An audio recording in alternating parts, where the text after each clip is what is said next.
Hello everyone and welcome back to our lecture series on understanding English literature and literature. This is keeping the examination of net and set into our vision, by the way. And let us revise what we have been discussing so far, and let us commence with our upcoming lecture, by the way. If you remember, we have started talking about Victorian period of English literature,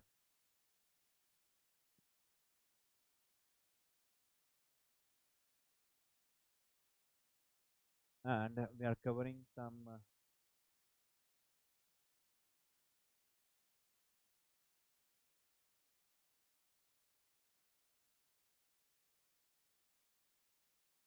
prominent works for so far. Before we commence with what we have been discussing so far, let us just revise of what we have discussed so far, otherwise, people. Right? If you remember, in the previous lecture series, we have talked about the important factor of this paper, right? As I commence my every lecture with this discussion on how we are supposed to deal with this examination and how our study is going to keep us quite important, right? When you just generally keep in touch with this in a way, innate or set examination, exactly, a very important thing that I have been talking so far to you is that now when you focus on those two exams, NATE or set otherwise, what that matters the most is to understand the pattern of questions, exactly. So the pattern of questions getting asked is a part of great focus for us. And now keeping this paper 2 into our consideration, I would say that it is much more important to have a look at those topics particularly which are very much significant prominently. Why? Because when you literally focus on the pattern of questions that are otherwise asked, I would say that it is much more of importance to focus on the pattern, because the we go on the reading, or let's say a proper revision definitely takes place for sure, but that's not the only thing that is required, because I would say that the kind of a content, exactly, the kind of a content you come up with, and the kind of a content you get developed with matters the most. And definitely your content, particularly prescribing the history and some prominent figures or some prominent works that have been produced in history of English literature, matters the most, right?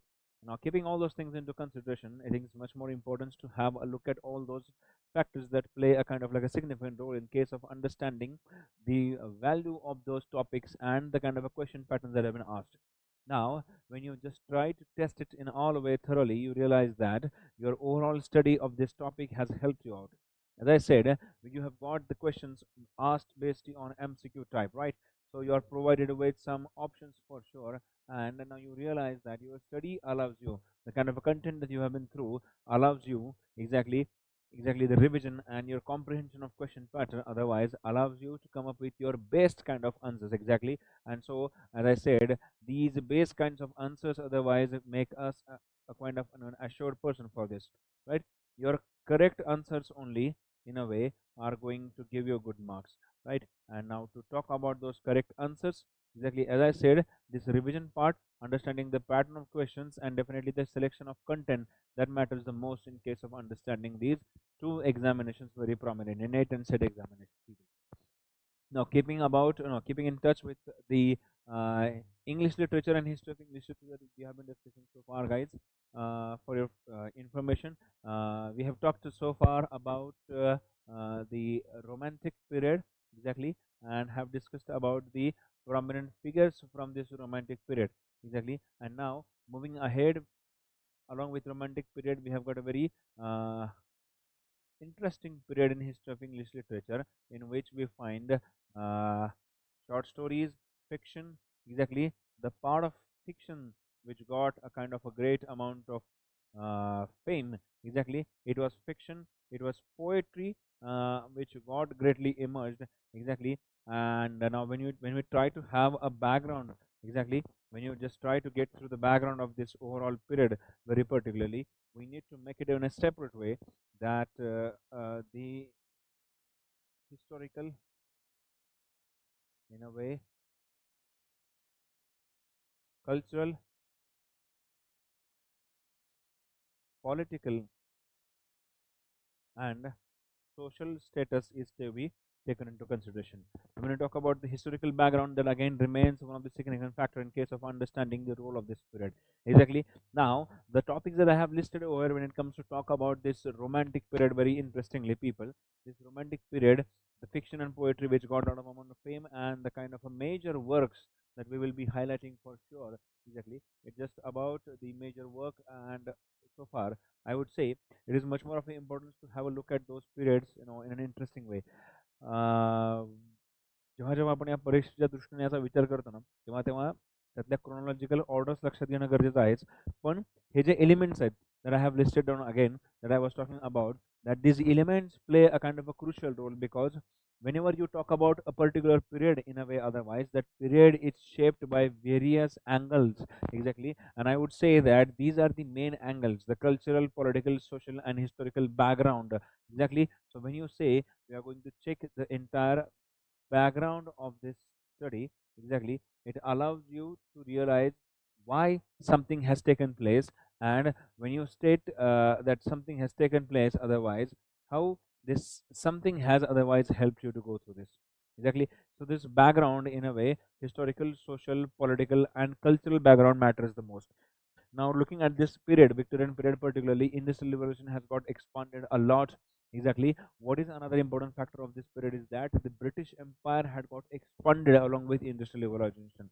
East India Company, its role in establishing colonies in across the globe, capturing various continents and establishing their regime, and various advancement. The theory put forth by Darwin in this very period about the evolution of human race, otherwise, are the several significant factors.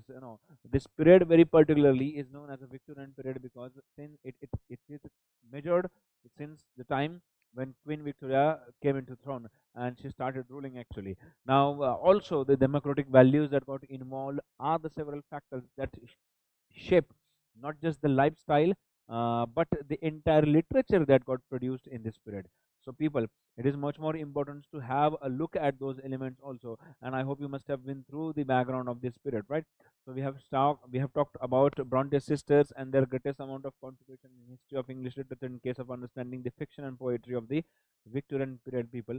Now let's move ahead with another prominent figures, and in this lecture we are going to get through the prominent figures of this period who have played a kind of a great role.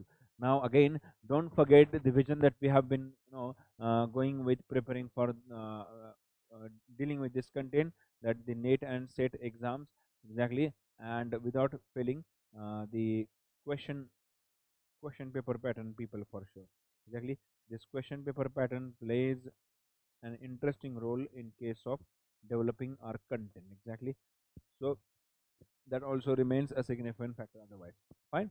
So let's move to again our interesting part.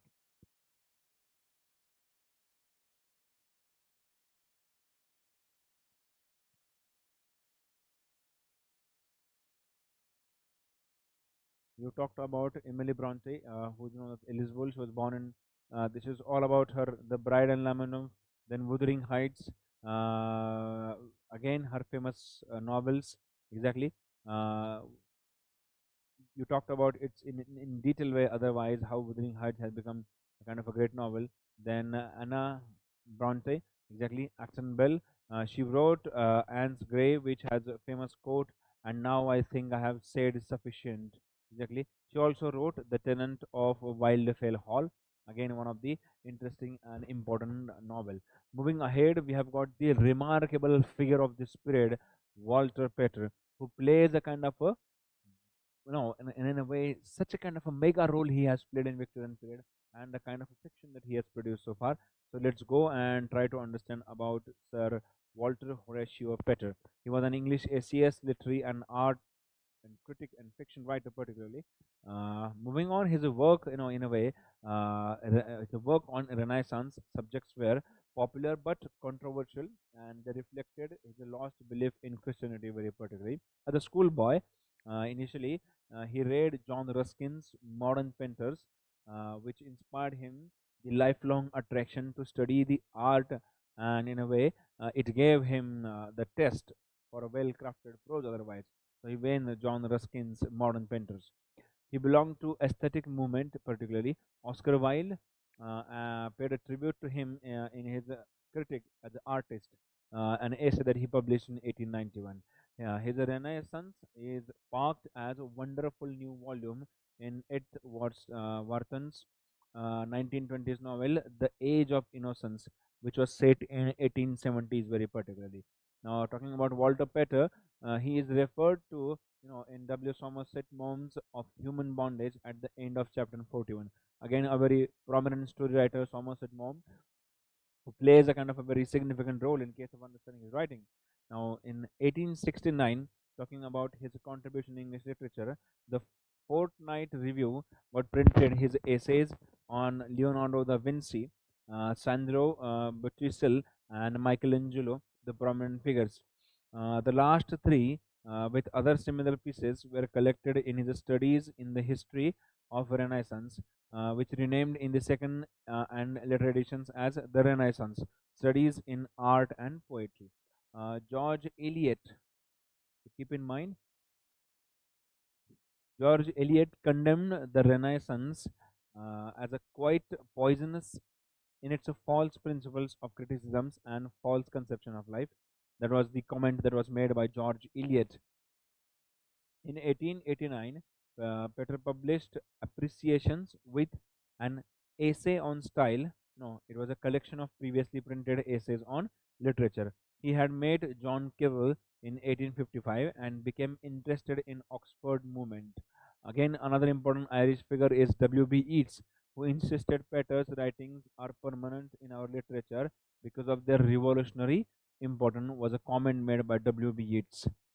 Um,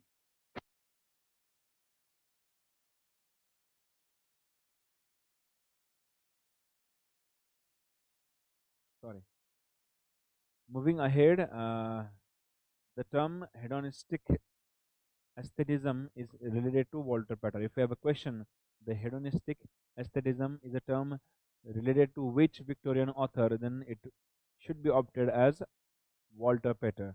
The Appreciations, published in 1889, contains the judgment of some English writers, including William Shakespeare.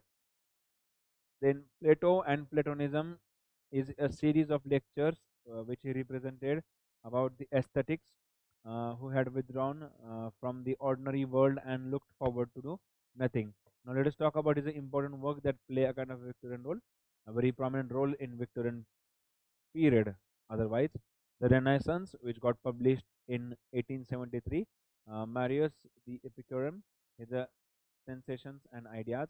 It is a historical and philosophical novel written between 1881 to 1884 and published in 1885, which was set in 161 to 177 AD in the Rome of Antoninus. It is one and only novel by Pater. Appreciations, an essay on style, and Coleridge's writing is again his critical work that he has written so far. So that was all about Walter Pater, who plays again a kind of a important role in case of understanding the literature in Victorian Britain. R.L. Stevenson, again a remarkable person and famous for his short stories. Again, an interesting one actually. His full name is Robert Lewis Wolfe Stevenson, was a Scottish novelist, poet, and essayist, and a travel writer. His most famous works are Treasure Island, Kidnapped, Strange Case of Dr. Jekyll and Mr. Hyde, A Child's Garden of Verses. Now, talking about G.K. Chesterton, said to him, sorry, what he said to him that he seemed to pick the right word up on the point of his pen, like a man playing Spillikins. So he dedicated his A Child's Garden of Verses to his childhood nurse, Alison Cunningham, also known as Cummy. Talking about his important work, The Hare Trunk or The Ideal Commonwealth, got published in 1877. Is it remained unfinished and unpublished actually. The Treasure Island, again, it is his first major success, a tale of piracy, buried treasure, and adventure. It is an adventure novel of him in which he narrates the tale of buccaneers and buried gold. It was originally serialized in the children's magazine Young Folks. If you get a question, the Treasure Island is a novel by R.L. Stevenson that originally serialized in which magazine? It is Young Folks. It got published in Young Folks. Moving ahead, we have got again uh, the remarkable character that plays a kind of a great role in history of Victorian period, a literature that got published in history of Victorian period. He is not just a poet but a critic, or a very prominent phenomena whose critical work is yet studied in many universities, and has paid tribute by prescribing his poems and essays to the people who are pursuing their career in English literature very particularly, and he is none other than Matthew Arnold. He was a great Victorian poet, critic, and educationalist. He was born in Laleham, Surrey, England in 1822. He was educated at Rugby and later on Oxford. His father, Thomas Arnold, was a noted historian and educational reformer and a headmaster. Now, when he has a kind of a vast and vibrant background from his family itself, a parental support he has received, definitely he was going to be a very intelligent one, and he showed, he proved through his writings and his explanations for sure. He wrote his first volume of poems in 1849 when he was just like 27 years old, and he taught classics for 2 years, and later in 1851 he was appointed as inspector of school, a position he held for almost 35 years. In 1857, he became the professor of poetry in Oxford, and he acknowledged his master as the great French critic Saint-Beuve. He was evoked on the death of his friend James Stanley, and thus he wrote an ode to Westminster Abbey. It was an elegy that he wrote, it is an ode that he wrote in his memory of his great friend. A Southern Night is a famous poem in which he laments the death of his brother, a Southern Night actually. Then Rabbi Chapel is an elegiac poem in the memory of his father. So see that these are the several of the poems that he has written in such an emotional depth that express his utmost feelings and his lament over the loss of his father. According to Arnold, the age of expansion is, in a way, followed an age of concentration, and so he called the prophet of modern society. So he was called as the prophet of modern society because of his preaching approach to the literature and a kind of a sermonic tone he had in his writing, very particularly. He believed that there should be a seriousness in literature, and poetry should be in a grand style. So, talking about the seriousness, again, he is somebody who greatly looked at literature in a much more ethical and moralistic way. Otherwise, where he had come up with his explanation about the literature, that it should be much of with it should be much of with in a way, in a straight way, where you have got a literature which is written in a serious tone, and it is handling the several serious topics, in a way particularly. So the first volume of poems that appeared in 1849 under the title Strayed Reveller and the Other Poems, but was withdrawn from circulation because it could not draw public attention, actually. And that was his first appearance on stage as a poet. The second volume of Poets, uh, Empedocles on Etna and Other Poems, was also withdrawn because Arnold was not satisfied with its titles. But on the request of Robert Browning, a very famous poet from Victorian period, this composition of poems got republished in 1867. His tragedy Merope was published in 1851, again a famous work that he has written so far. And after a gap of almost 9 years, his new collection of poems was published in 1867, which titled The New Poems, of which Douglas was a part. He published his lectures on translating Homer in 1861, followed by last words on translating Homer in 1862. So he wrote a famous youthful sonnet Shakespeare in 1854, but published in 1849. In the memory of William Wordsworth, he wrote, "The last poetic voice is dumb. We stand today by Wordsworth, Tom." It was written as a memorial verses in 1850 after the death of Wordsworth. John Cable was a godfather of Arnold actually, and he died while catching a train at Liverpool. He had a heart failure on 15th April 1888 at the age of 65. So the poem was included in a Ray Bradbury's Fahrenheit, which was, again, looking at his work, he was influenced by German Gothic and French Seneca. He developed the touchstone method. You know, again, an interesting essay where he talks about tradition and individual talent very particularly, right? So, his famous works include Dover Beach, then Scholar Gypsy, then Rugby Chapel, an elegy that he has written on the death of his father, then Culture and Anarchy is a famous essay in which he talks about the touchstone method, right? An essay in a political and social criticism. Then Theresis, it was written on the death of his friend Arthur Claw, and on the study of Celtic literature, and essay in criticism prose, first series, second series, and then Shorab and Rustum, a famous work, then Straight Rebeller and other poems, the first volume of poems, then Epidocles and Etna, the other poems, again the second edition. Then Cromwell, he got prize at Oxford for his this writing. Then Alaric at Rome, again an interesting work from him. And then Southern Night, again an ode that he had written to Margaret, continued. It was first published in his collection of poems, Epidocles and Etna and other poems in 1857. The edition the poem was published as a sequel, the poem Isolation to Margaret. Poems is a new edition that he published, and poems a second series that he got. Then Merope, again a tragedy he wrote, and a new poems which he wrote after almost after 9 years after that, and preface to the poems that he wrote. Now, looking at the prose works, England and the Italian Question was published in 1859.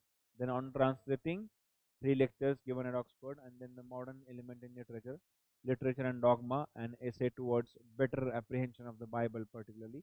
Then, 100 Greatest Man, a portrait of the 100 greatest men of history. As his father was his historian, he had got some kind of inspiration from him to talk about such a great works. Then on the study of Celtic literature, then discourse in America. Then he talked about the education department, and his essays on Milton are quite famous. And he's an interesting sonnet, Shakespeare, got published in 1849.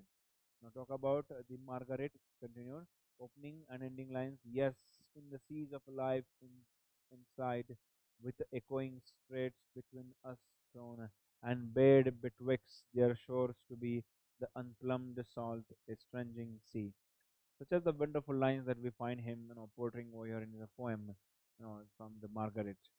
He dismissed the claim of Burns to first rank poets because of his constant preoccupation, saying, the real Burns is, of course, in a Scotch poems. Let us boldly say that much of this poetry, a poetry dealing perpetually with Scotch drink, Scotch religion, and Scotch manners, a Scotsman's estimate is apt to be personal, and is a fiction of criticism at the present time. In the first volume of Essay in Criticism came his most important critical work in the name of The Function of Criticism at the Present Time. That was a famous work he has which in which he examines the role of the critic in a society, and he formulates the critical theory of an epoch of expansion and epoch of concentration. Now, in this essay, Function of Criticism, the present time, he asserted that criticism is a positive noble task. He introduced the concept of poetry as a synthesizing process in which the poet synthesizes ideas, puts these ideas together to form a work of art. A kind of a contribution we find him making over here. Exactly, and thus it remains very much important to have a look at his work. After the poet synthesizes newer and powerful ideas, the critic then will take these ideas and analyze them, divide them, break them apart, and talk about a strong and weak points in them.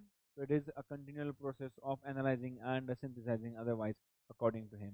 Now, in this essay, he formulates a theory, in which a world of art passes through periods, and those periods are called as epochs. There are two epochs actually, the epoch of expansion and the epoch of concentration.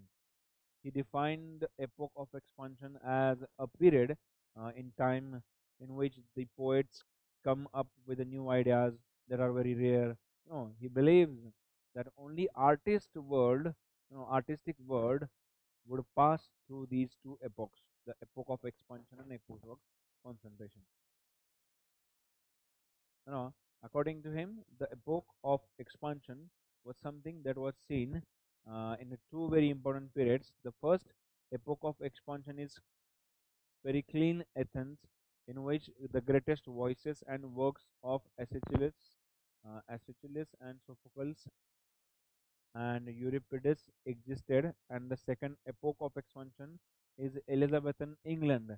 Now, the Elizabethan Queen Elizabeth England, where the greatest voices and works of William Shakespeare, Christopher Marlowe, and Ben Jonson got flourished. So, epoch of concentration and epoch of expansion are the two different works that refer to the ancient works that he had produced. He states that the significance of these periods in history of art is because they formed many new ideas that were rare at that time. And so these two forms are very much important. Periods are very much important according to Matthew Arnold. So he defines an epoch of expansion involved in the poetry, synthesizing and in a way creating a creative work of literature from the intellectual cultural movements at the time into a great work of literature. He defined epoch of concentration as the epoch in which critics find the good use of the ideas introduced in epoch of expansion, and they analyze it, right? And by analyzing them, they come up with new ideas. So he states that the great force of the epoch of concentration was England, and the greatest voice of the epoch was Edmund Burke. Now, he has got some critical essays about that. So he says there are some fallacies in poetry, and they are according to him as follows. He identifies two fallacies in poetry, that is historical and personal emotion. So he defines, in a way, these fallacies as historical and personal, and two fallacies which people make when judging poetry. That the historical fallacy is that people judge poetry according to the history of a poem or a poet, that people give too much credit to a poem on the ground that it is ancient. What's kind of a first claim he makes, and further he says that the second fallacy is judgment based on personal emotion. We tend to judge our contemporaries too harshly because of popular belief that only ancient poetry is worthy of praise. He argued that the poetry should be judged on individual merit instead of historical or personal likes and dislikes. And so his way on much of individual talent gets greatly highlighted over here, which remains again a significant factor. His Rugby Chapel, a poem that he wrote after 15 years of the death of his father. It is an elegy, on his father's death, whose name was Thomas Arnold, and who died in 1852, and that the poem was written in 1867. Now, looking at the name of the poem, it takes from a rugby school in which Thomas Arnold, his father, was a headmaster for 14 years. And the famous lines of this poem are prescribed here. They go like this. But thou wouldst not alone be saved, my father alone. Conquer and come thy goal, living the rest in while. And coldly, sadly descends the autumn evening. The field striven with its dank yellow drip. Servants of God or sons, shall I not call you? Because not as a servant you know your father's innermost mind. The father played a kind of a great role when he was a headmaster, and he definitely got a lot of inspiration from his father, and so he felt like writing a poet on him, and that makes him kind of a great and noteworthy poet otherwise. The Scholar Gypsy, again, another important work. It is based on an ancient described by Joseph Glanville, a 17th century writer. No, and it was set in the 20th century chapter of his book, The Vanity of Dogmatism, which was published in 1660 to 1661. The incident that appeared here concerns a young Oxford student of a great abilities who left the university to live with gypsies and learn art. Sometimes later, the scholar appears to meet his former friends who were surprised at his way of life. So he told his friends that gypsies were not imposters as they were supposed to be, but they possessed a traditional kind of a learning. Now, the impostor is something one who attempts to deceive, and gypsy, no, a person making living from dishonest practices of the theft. So the famous lines are go, for they call you shepherd from the hill, go shepherd and unite the wattled cords. And the second group of lines is for what wears out the life of a mortal man, it is that from change to change there being roles. It is that repeated shock again and again exhaust the energy of the strongest souls and numb the elastic power. Then Sorab and Rustum. It is a narrative poem published in somehow 1853. Actually, the poem retells a famous episode from Ferdowsi's Persian epic, that is Shahnameh. Shahnameh is again a Persian work. It is about a great warrior Rustam who unknowingly slew his long lost son Sohrab in a single combat actually. And this poem is in a blank verse and consists of around 892 lines in the poem. Let us go and look at the summary of this poem.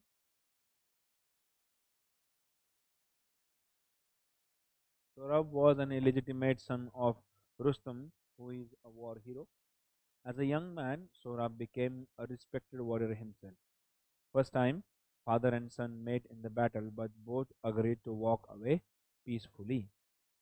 The second time they met, Sohrab defeated Rustum but did not kill him, even though he did not know that Rustum was his father.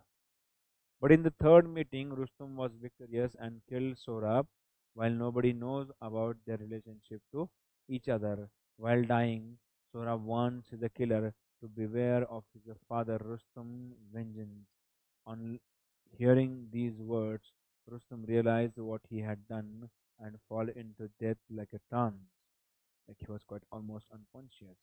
When he was awake, he demanded proof of their relationship to each other. So Rab showed Rustum the man's own seal, the gold bracelet that her mother had placed it on his arm when Sohrab began asking about his birth. Rustum then went into a rage. He cursed himself and tried to kill himself. Sohrab stopped him. After Sohrab's death, Rustum burned his tents and all his goods and carried his son's body. That is the story of Sohrab and Rustum. Again, his famous work is Dover Beach. It is a short lyric poem published in 1867. It was first published in collection of new poems. This poem is about a shore of English ferry port, Dover, in Kent, facing Calais, the France, at the Strait of Dover, the narrowest part of the English Channel. At this place, Arnold honeymooned, and so the opening lines of this poem goes like this: The sea is calm tonight, the tide is full, the moon lies fair upon the stairs on the French coast delight.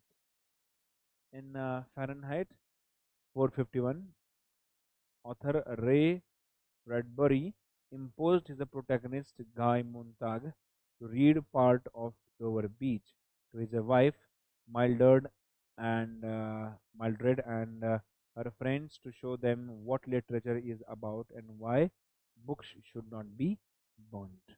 And such is the reference of his poem Culture and Anarchy, again an interesting work by him. It is a philosophical essay in which Arnold argues about restructuring England's social advocacy. He contrasts culture as the study of perfection with anarchy, the prevalent mood of English New Democracy. Now he says culture is something that is inspired by a right reason. So he divides human society into three main classes: the barbarians, Philistines, and the populace. So three are the distinctions that he makes over here: barbarian, Philistines, and the populace. Now, looking at barbarian, it represents the aristocrats very particularly. Then Philistines, that represents the middle class, and the populace, which represents the working class. Now, the barbarians are confident about their place and characterized by individualism, but they have lost with society. They have got no connections. They have got no connection and they have no contact with the society because they are individual. They are individually engrossed in their own routine lives only. Then we have got the Philistines. They represent the middle class families, particularly. They are associated with businesses and are obvious to culture. But the third class is the working class populace. It is a raw and still not developed, and this class is mostly fully exploited by the barbarians and Philistines. Culture and anarchy is also famous for its popularization of the phrase sweetness and light. The term sweetness and light was coined by Jonathan Swift in the Battle of the Books. Sweetness and light stands for beauty and wisdom that culture adds to life. The chapter of this essay goes like this: sweetness and light, doing as one likes, barbarians, Philistines, and populace. Then Hebraism and Hellenism, then Poro, then Unum a necessarium, Poro Unum a necessarium, something with French attitude, are liberal practitioners, and cultural anarchy was the result of restless in mid 19th century, which arose from rapid industrialization in the country. And so, what I referred then, asking about the background to be cleared before we talk about the advancement of various things that have affected the shaping of the period. कुठल्याही पिरियडचं shaping होत असताना, कुठलाही period एक shape घेत असताना, Victorian असो, एलिझाबेथन असो, त्याच्या काही गोष्टी असतात की ज्या आपण लक्षात घ्यायला हव्यात. जसं की प्रॉमिनंटली आपण बोललो होतो. म्हणून इथे या इंडस्ट्रियल रिव्होल्युशनचा इम्पॅक्ट समाजावरती काय होता आणि जे काही 19th सेंचुरीमध्ये एक पॅराडाईम शिफ्ट झाला होता तो ॲक्सेप्ट करत असताना झालेली वाताहत ही डेफिनेटली या सगळ्या लिटरेचरमधनं डिस्कस केलेली दिसते. The next work is Herbarism and Hellenism. These are the two forces which forms the main element of our body. These two forces, the great energy to act and the great impulse to know, are given the name of Hebraism and Hellenism.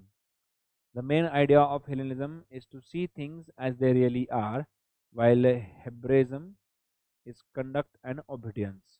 Hellenism is the spontaneity of consciousness, and Hebraism is a strictness of consciousness. Now, here's again a very famous method which is known in history of English literature, particularly understanding the criticism, is touchstone method, a very famous one and very popular one. Otherwise, this touchstone method is a short quotation. Sorry.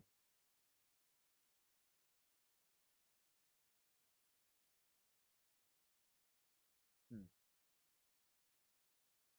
So this method is a short quotation from a recognized poetic masterpiece, the study of poetry. It was employed as a standard of instant comparison for judging the value of other works. Here Arnold recommends certain lines of Homer, Dante, Shakespeare, and Milton as touchstones for testing the presence or absence of high poetic quality in samples chosen from other poems. And talking about the significance of this writing, we here realize the greater amount of importance we realize. Exactly. So this touchstone method remains a significant one because it is a short quotation from a recognized poetic masterpiece.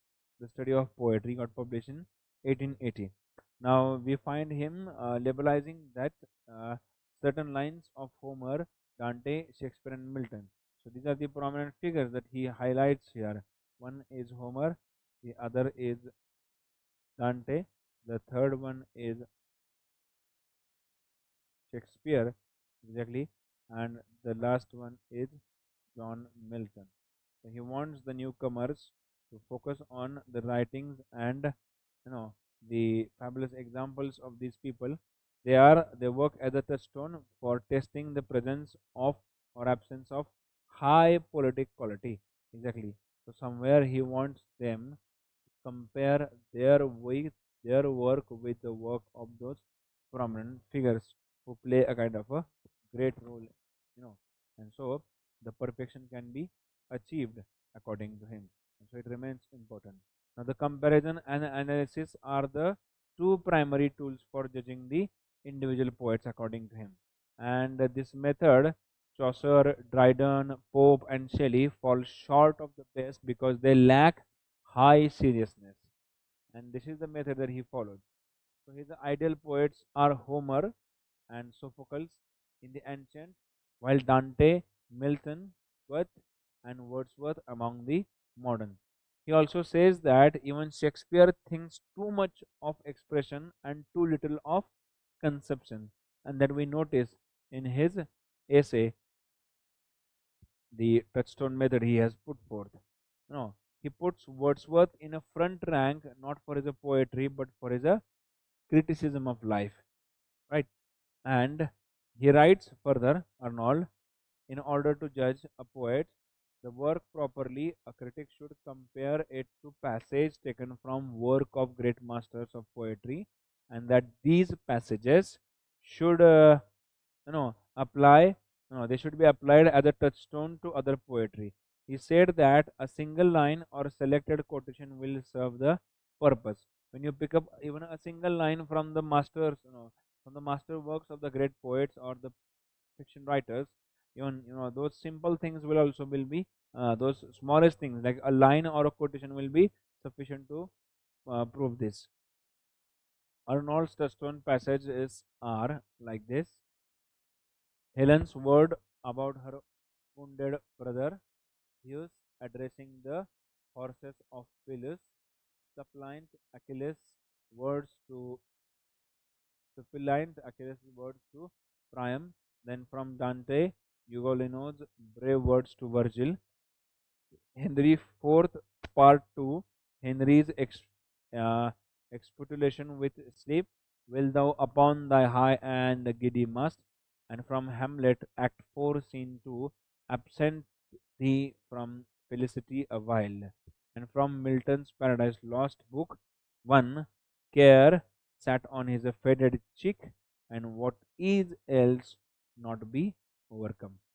No, he views no, Arnold's view of the greatness in poetry and what is a literary critic should look for are summed up as follows. So let's go and look at his views. He says,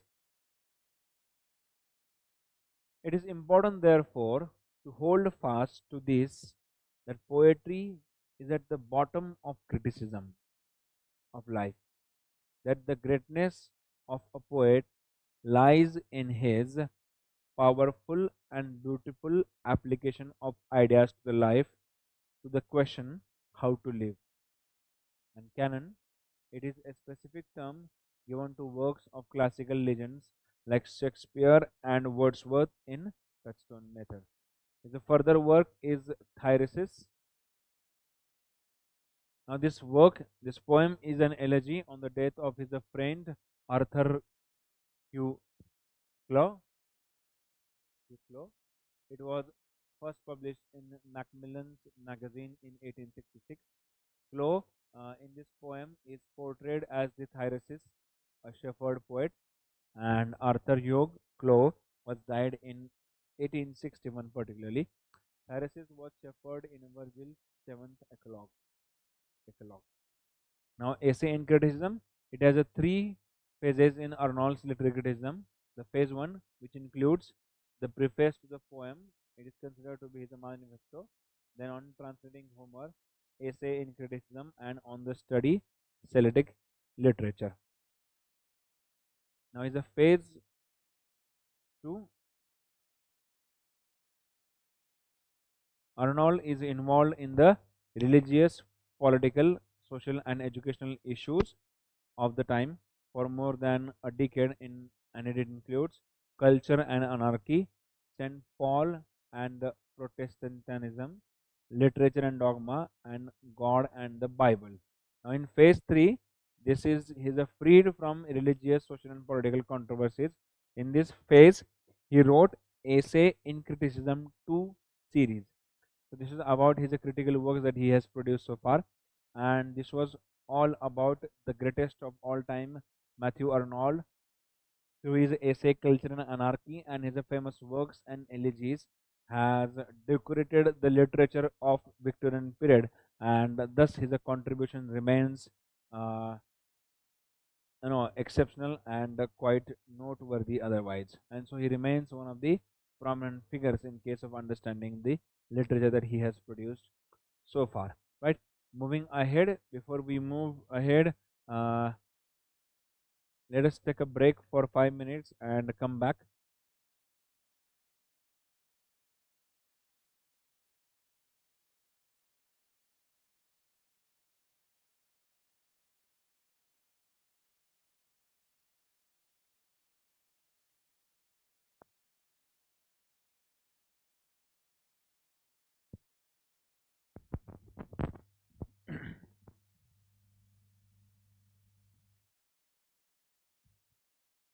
Let us continue about what we have been talking so far, guys. So this is all about Matthew Arnold, again a very famous personality.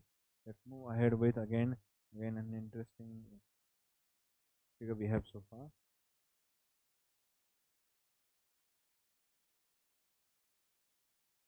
Elizabeth Browning. She was born at Durham, England. She did not receive any formal education and was educated at her home along with her 12 siblings. Actually, her first narrative poem, The Battle of Marathon, was printed in 1820, exactly, to be considered as one of the novel. Her first poem, The Battle of Marathon, it was by Browning, exactly. Elizabeth Browning. Her first poem is The Battle of Marathon. She was plagued in 1821, the intense headache and spinal pain. It remained throughout her life. Her second collection, An Essay on Mind and Other Poems, was published in 1826. Her first major collection of poems are titled The Seraphim and the Other Poems, the adult collection published in 1838. Her first collected edition appears under the title Poems in 1844. This collection attracted the attention of Robert Browning, with whom she married in 1846. Her sonnets from the Portuguese were written to express her love for her husband. The total numbers of sonnets are 44. This title was a reference to the 16th century Portuguese poet Camões and Browning's nickname for his wife. Her most famous work is her long blank verse novel Aurora Lee. It is considered to be a woman's version of Wordsworth's The Prelude. No, in Aurora Lee, there is a story of Aurora Lee and Romany Lee. Uh, the Barrett poems that we notice are dealt with some theme of the social injustice. Two of her poems, Casa Judy, Windows, and Poems Before Congress, dealt with the Italian fight for independence. She died in Florence in 1861. Her famous lines from the sonnet from the Portuguese go like this: How do I love thee? Let me count the ways. I love thee to the depth and breadth of height. With my lost sense, I love thee with breath, smiles, tears of all my life ends. If God choose, I shall but love thee better after death. She campaigned for the abolition of slavery and thus helped to reform the child labor legislation. In 1846, when she got married, she moved to Italy because she was disinherited by her father and brothers for being married to Robert Browning. without their approval. And such kind of was a tradition then. After her, 46, after her marriage, she lived the rest of her life in Italy only. And her death, a collection of her last poems were published by Robert Browning as the last poems. And so she wrote The Cry of the Children. Now, the poem examines children's manual labor forced upon them by the ruler. It was published in 1843. Her major works include The Battle of Marathon, a poem, an essay on mind with other poems, miscellaneous poems, the Seraphim and other poems, then just poems, the poems of Elizabeth Barrett Browning, sonnets from the Portuguese, Casa Gudi Windows, a poem, Aurora Lee, then Napoleon III and other poems, poems before Congress, then last poems, then Prometheus Bound, translated from Greek Aeschylus in 1833, and The Cry of the Children. Looking at her major work, Aurora Lee, it is an epic poem or novel can be considered by Elizabeth Browning written in blank verse. It is written in a first person narration and it contains 9 books. The narrator is Aurora Lee. The book 1, Aurora describes her childhood that her mother had died when she was only 4 years old and her father died when she was just 13 years. She was sent to England to live with her aunt, and there Aurora finds her father's library. She gets impressed by works of Shakespeare and inspired to be a writer like him. In book 3, it starts with 20th birthday of Aurora. Her cousin Ronnie Lee proposes her for marriage, but she rejects that.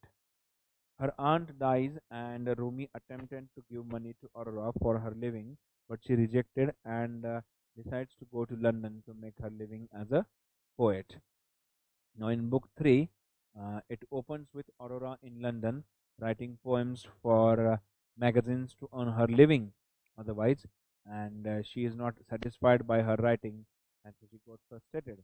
Now, at the meantime, Lady Waldemar arrives and explains Aurora that she is in love with Rooney Lee, but Rooney was in love with a lower class girl, Marian Earl. Now, Lady Waldemar asks Aurora to visit Marian and convince her not to marry Rumi, Romani. Aurora visits her and learns Marian's life story. Marian tells her that her drunken mother tried to sell her in a prostitution, but she escaped and assisted by Romani.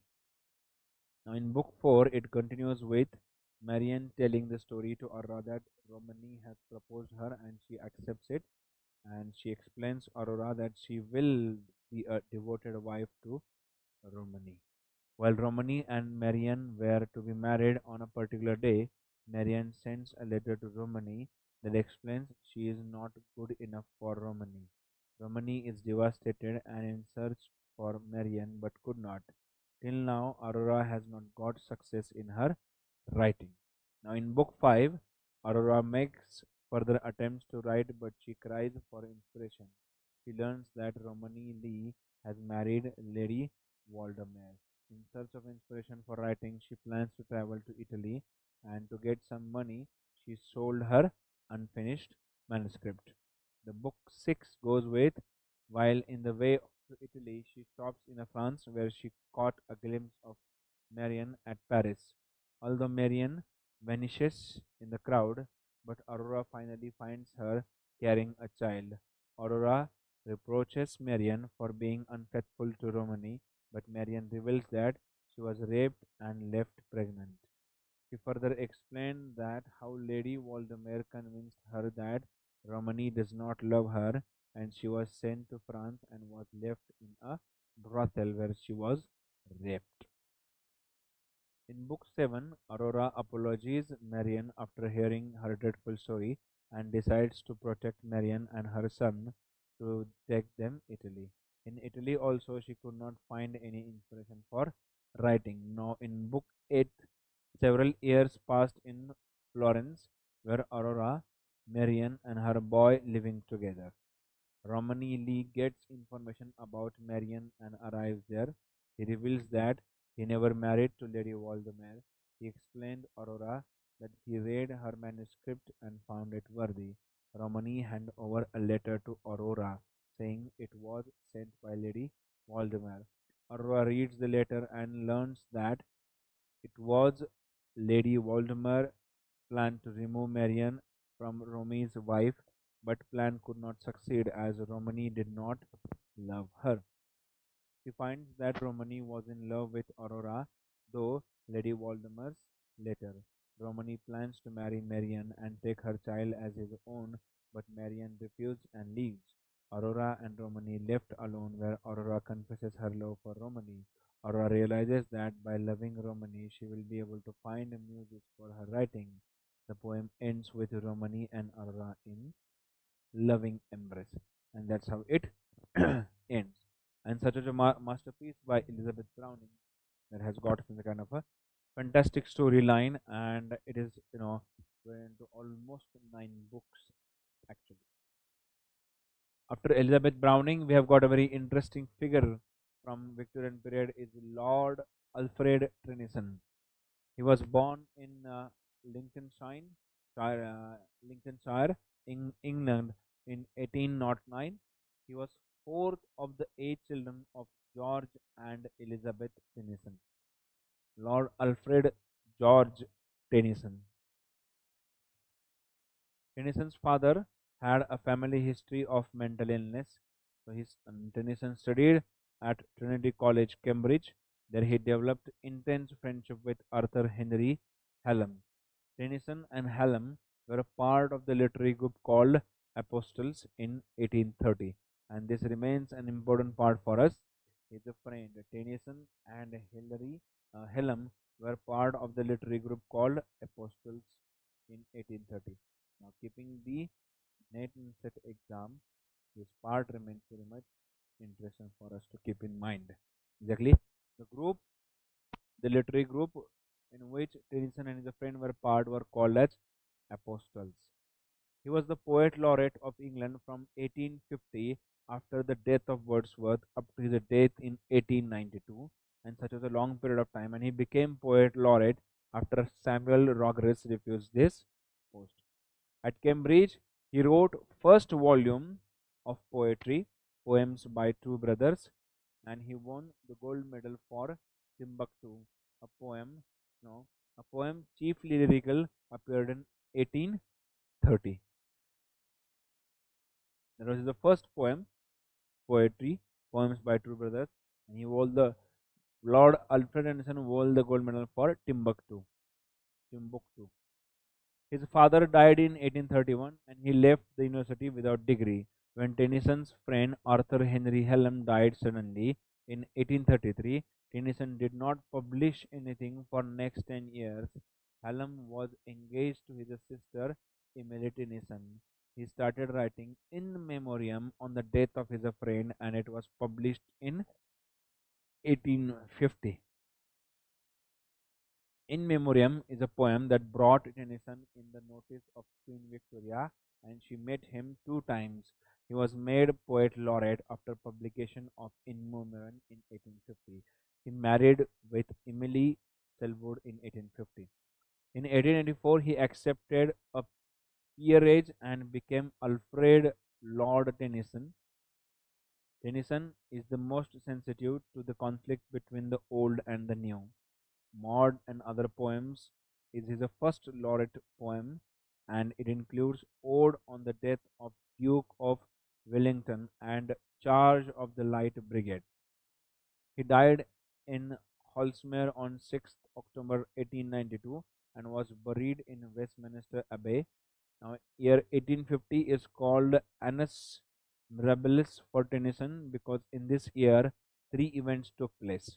He became a poet laureate, In Memoriam was published, and he married to Emily Selwood. T.S. Eliot called him a poet of a merit and melancholia, or saddest of all English poets. The Defence of Lucknow is a ballad by Tennyson, an account of the heroic resistance by the English soldiers in Indian Rebellion of 1857. John Wilson Croker of Quarterly Review accused Tennyson as a member of Cockney School for following John Keats. Tennyson became the poet laureate in 1850 after Samuel Roges took the post. He remained on this post till his death in 1892. In Virginia Woolf's play Freshwater, Tennyson is portrayed as a host to his friends Julia Margaret Cameron and G.F. White. It's a famous line from Tennyson's play Becket. We are self uncertain creature, and we may, yeah, even when we not, mix our spites and private hits with our defense of heaven. Queen Victoria described about Tennyson as very peculiar looking, tall, dark, with a fine head, long back flowing hair, and a beard, oddly dressed, but there is no affection about him. T.S. Eliot describes him as the saddest of all English poets, whose technical mastery of verse and language provided a surface to his poetry, depth to the abyss of sorrow. W. H. Auden stated about Tennyson as Tennyson was the stupidest of all English poets. There was little about melancholia he did know, there was little else that he did. Observing burdensome prosodic effect of the three line of Ulysses, Matthew Arnold remarked, these three lines by themselves take up nearly as much time as a whole book of the Iliad. These lines are, yet all experience is an arc wherethrough glimpse that untravelled world whose margins fade forever and forever when I move. His major works include The Promise of May, the only play in prose, the poems, chiefly lyrical, poems again, poems 2 volumes, The Princess, a medley, In Memoriam, Ode on the Death of Duke of Wellington, Maud and other poems, then Idylls of the King, The Holy Grail and other poems, Queen Mary, a drama, the first play, then Onan, then Lotus Eaters, then Ulysses, then Morte the Author, then Tithonus, then Tiresias, Breck, Breck, Breck, Locksley, Hall, Harold, a play by him, again, and The Cup. Now, in memoriam, it was written for Arthur Henry Hallam, who died in 1833 at the early age of 22. It was a tribute to him. The poem was written over a period of 17 years and includes 132 elegies and was finally published in 1850. Its original title was The Way of the Soul. It became the favorite poem of Queen Victoria. It was written in iambic tetrameter quatrains, rhyming ABBA, called In Memoriam stanza. The poem concludes with an epilogue, that is epithalamion, on the occasion of his sister Emilia Tennyson's wedding. The famous quotes, it is better to have loved and lost than never to have loved at all. Nature arrayed in tooth and claw.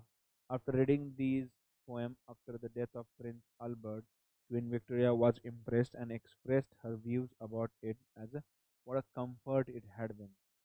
Then again is a famous work is Timbuktu. It was written when Tennyson was just 19 years old. For this work, he got Chancellor's Gold Medal at University of Cambridge. It was written after reworking his own poem Armageddon. It is about a legendary city in Africa. It is an optimistic poem which shows modern expectations that the human race, guided by reason and science, would come together and build, in a way, a better world for everyone. Tennyson did not think this poem worthy, and so he just didn't talk much about that. Then, A Princess Medley. It is a long narrative poem published in 1847. It was written in a blank verse. Some critics regard it as a source from Jonathan Rassel's,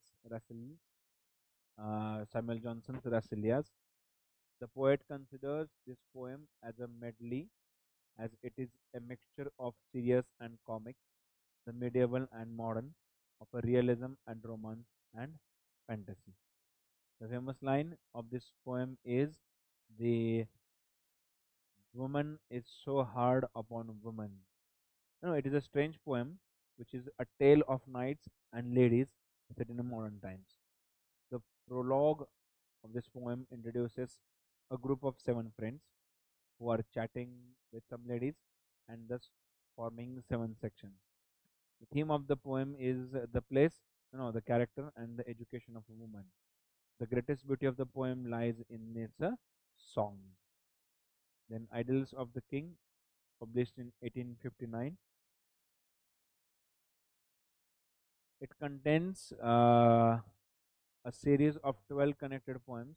It is a retelling of Sir Thomas Malory's La Morte d'Arthur.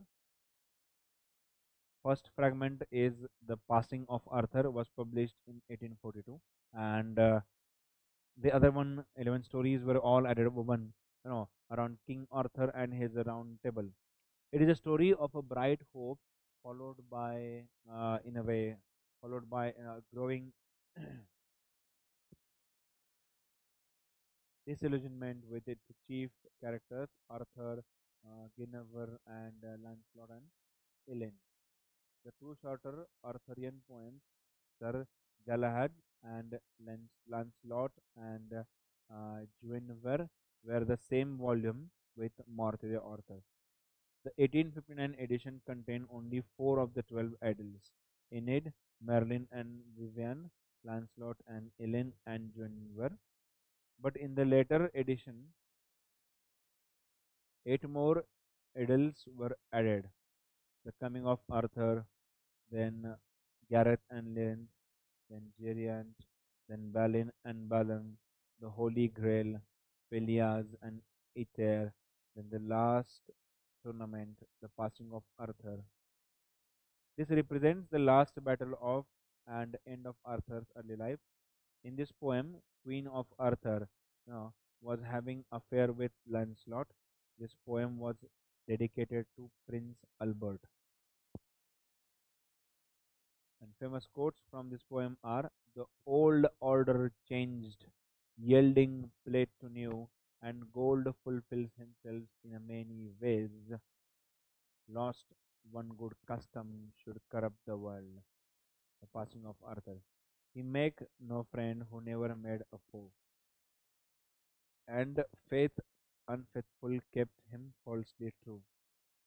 And then, and trust me, not at all, or all in all. His second famous work is Ulysses. It is a dramatic monologue, again a masterpiece that got introduced in Victorian period. Dramatic monologue. Robert Browning is the one who prevailed this dramatic monologue a lot. It is a dramatic monologue and a companion poem of lotus eaters. Only one person speaks throughout the poem, and thus a dramatic monologue. It is written in a blank verse along with another poem in blank verse, The Princess. The poem concerns the poet's own personal journey and his elegy for his deeply cherished friend. In the poem Ulysses, Ulysses returns home from Ireland and declares that there is no point staying at home because the atmosphere does not suit him, and he again moves forward for quest of more knowledge and experience. The phrase "to strive, to seek, to find, and not to yield" became a motto for the Victorians, and for them, Ulysses was a model of individual and self assertion, and the romantic rebellion against bourgeois congruity. The famous quote, "I am become a name for always roaming with a hungry heart. That which we are one equal temper of heroic heart, made weak by time and fate, but strong in a will to strive, to seek, to find, and not yield." The Lady of Shalott is again another famous poem by him. It is a narrative poem in four parts. Immediate source of the poem is Sir Thomas Malory's Morte d'Arthur. Now, in the island of Shalott, there were trees all around. The fine breeze was blowing, and the shaking trees. The Lady of Shalott is described as a living on this island. She stood at her window and often waved her hand, but no one could say that he had seen her waving hand.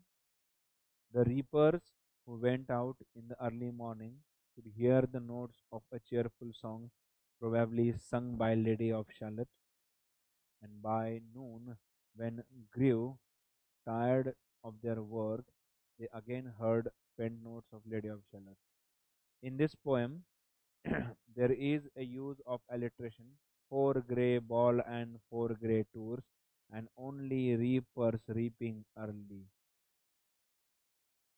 The Lady of Shalott is separated from the outside world because she is cursed to remain in her tower in the island of Shalott, besides a river flowing to Camelot, and she is not allowed to even look out of the window. A large mirror in her chamber reflects the outside world, and she weaves a tapestry illustrating its wonders by means of the mirror's reflection. Seeing Sir Lancelot riding down to Camelot, the lady leaves her room to look down on him directly from window, which immediately fulfills the curse. Her tapestry begins to unravel and mirror cracks. She tries to escape in a boat, and as a result she must die, crossing the bar. Over though from outbound of time and place, the flood may bear me far. I hope to see my pilot face to face when I have crossed the bar. This poem was composed by Tennyson at an old age of 81. When he was crossing the river Solent on his way to Horingford from Aldworth, when he was crossing the river, yes, he is accompanied with his granddaughter Helen. At the middle of his voyages, he shouted, Helen, Helen, I'm crossing the bar, I'm crossing the bar. Then he started laughing. The poet tells of his departure from his world to eternal home, which is the kingdom of heaven. And now his further poems. The poem, chiefly lyrical, it includes the poem The Kraken. It is an irregular sonnet about a massive legendary creature from Icelandic saga that dwells at bottom of the sea. Ode to Memory and Mariana. It is based on character Mariana in Measure for Measure, a Shakespeare's play, and a theme of a woman waiting for her lover's return. Then again, a famous work is Lotus